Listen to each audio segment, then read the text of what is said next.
times that I outsmarted the Russians, the Turkish military, ISIS. As a preface, I want to say that some of this was general stuff that we all did, but other times were innovations that I thought up and I did to better myself or my team. So the first one I want to mention, which was the coolest result, was Iraq. I knew that the drones were watching us and they were going to bomb our entrances to our tunnels at any point.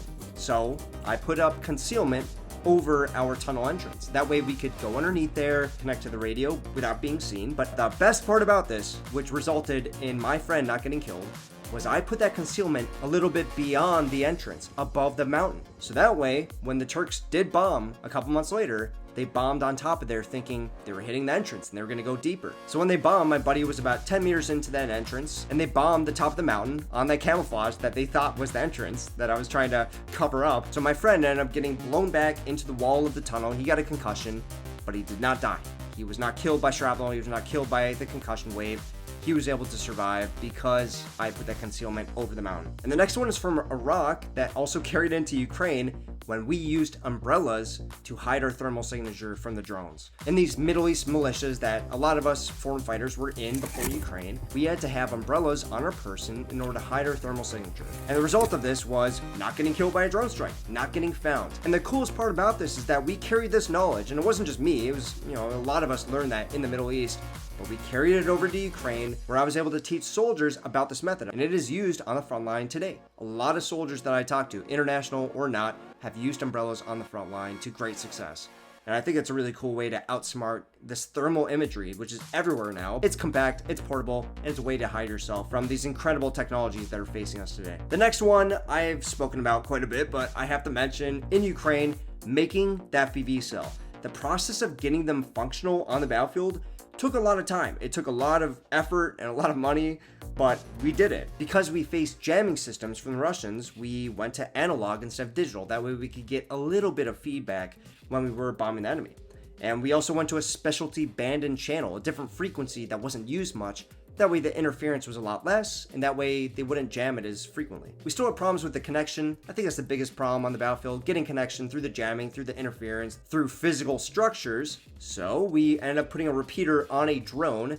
That way, no matter if we're behind a hill, in the comfort of our bunker, we'll always have signal. That drone can go 200 meters in the air and give us direct line of sight on the FPV, receiving and giving out signal for the controls and video, all while being completely protected. So that was a really neat thing to outsmart the millions of dollars, billions of dollars of jamming technology that they shove on the front line in order to block our signals and make us useless. We were able to overcome that by simple means, and that was really cool. Also in Ukraine, OPSEC. Having OPSEC as a YouTuber isn't easy, as you can imagine, but I always wanted to go and share my stories from there and help keep Ukraine in the limelight as they're fighting for funding and as they're fighting the information battle, letting people know what is actually going on there. So I want to be public, but I was never public about the things that I shouldn't be public about, which is why I'm here today talking to you guys right now and not dead. So when I would say where I am, like, oh, I'm in Kharkiv, or oh, I'm in Donetsk, it's a lie. And a lot of the ways that I had to keep myself alive was to throw the Russians off. Where do they think I am? Oh, they think I'm in Kharkiv? Well, I'll make a video there, but that video is actually a week old and I've moved locations. I would be public about places that I'm actually not in. That way they're searching in the wrong place. I would give them late knowledge. So throwing people off, that was a way to outsmart them, and it worked so far. We'll find out in the future, but the next one is from Iraq, where we would take different tunnel routes into our base at the start. So they thought that that was our main entrance because we were expecting an invasion pretty soon, and we knew that they were going to bomb our main entrance to block it off or cave it in. So instead of going through the main entrance, that's the easiest, we went in through a different route. That way they would target that, and it worked out. We knew that they were observing where we're going. We knew that they were trying to find out the times we would wake up, the times we would go there, how we would bring in logistics, how we would defend our position. And that was a very simple way. Taking a longer route in and out ended up benefiting us quite a bit. Another one from Iraq was putting tripwire around our base. We knew that ISIS was going to be trying to patrol in. We knew that they were being paid by Turkey and they wanted to go and find out what the tunnels were like inside. So that way they could know what's going on inside the tunnels in order to go and strike us and take us out. So one rainy day in the middle of wintertime, it was cold, but I wanted to go and put some tripwire around the base, and what better time than now? Who knows when these ISIS fighters were going to go and try and invade us. So we put tripwire all around our base, multiple different layers, and that way, if at nighttime, when they were going to be infilling into our tunnel system, they would trip on the wire and think, oh, it might be a bomb, or maybe they'd fall.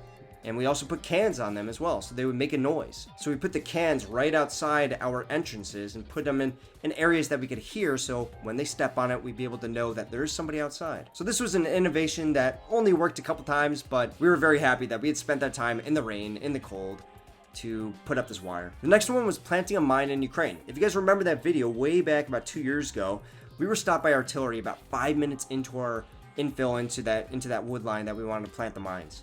So we went back, and it wasn't my plan, but our platoon leader made the plan that we're going to take a long infill route. We're going to infill from the back of our factory, away from the Russians, infill into the woods, run in there, and then take a very camouflaged way in, because the drones are watching, they're going to target us. And myself as the point man, I knew that there were Wagner and Chechen fighters inside here waiting in ambush. We had already had a couple people get killed during patrols such as these from infantry attacks. So I didn't take the trails inside the wood line because I knew there could be mines, there could be ambushes set up. I took the hardest route in, we completed the mission, planted the mines, and we came out, maybe not scratch free. There's a lot of bushes I had to go through, but we went out of there without any major bleeds, we'll say.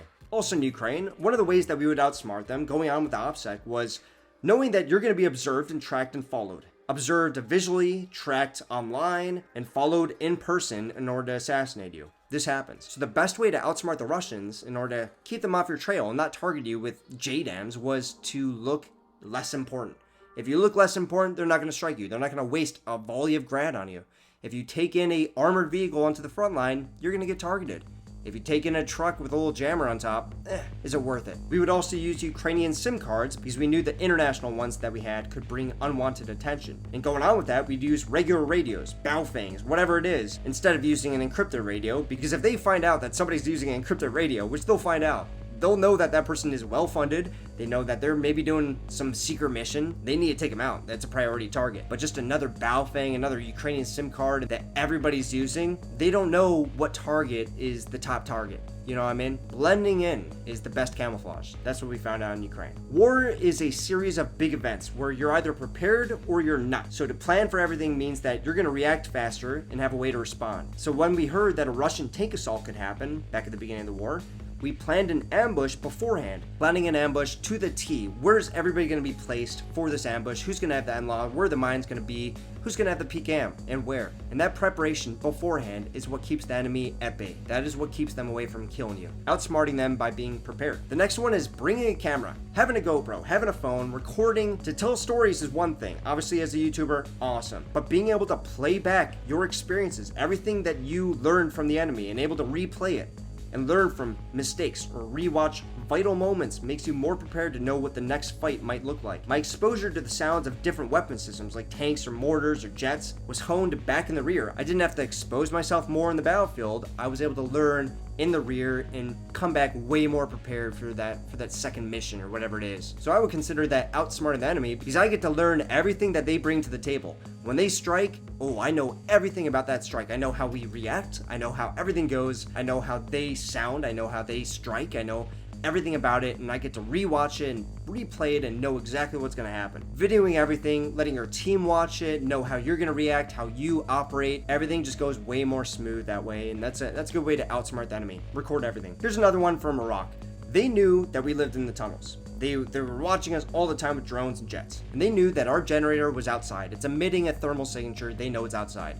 So if they want to make it so we have no lights and we're going to be less effective on the battlefield, they're going to bomb the generator, which they did, and we're going to be without light, without electricity, without power to go and charge our batteries. So the way that we outsmarted them was to train that way. I had my team run through the tunnels based on instinct and touching the tunnel walls till they could go to their positions. We trained this day in, day out. That way we knew where we were going, where the turns and bends were, but also so that our response time could be as quick as possible. We had a Dushka up there. What happens if it's nighttime, they bombed our generator, and we have no light, and we need to fix our Dushka? Well, just like the enemy knew that was going to be a problem, I knew it as well. So I learned how to go and put together and break down this Dushka blindfolded. And I did that for myself, I did that for my team, and I had all my team do that as well. That way we were prepared for any scenario. Without night vision, without lights, without a generator, not a problem. We knew our way through the tunnels blindfolded. So these were just a couple of the ways that I outsmarted the enemy. A lot of them were individual actions that I did, but most of them were things that we learned as a team and things that we brought up and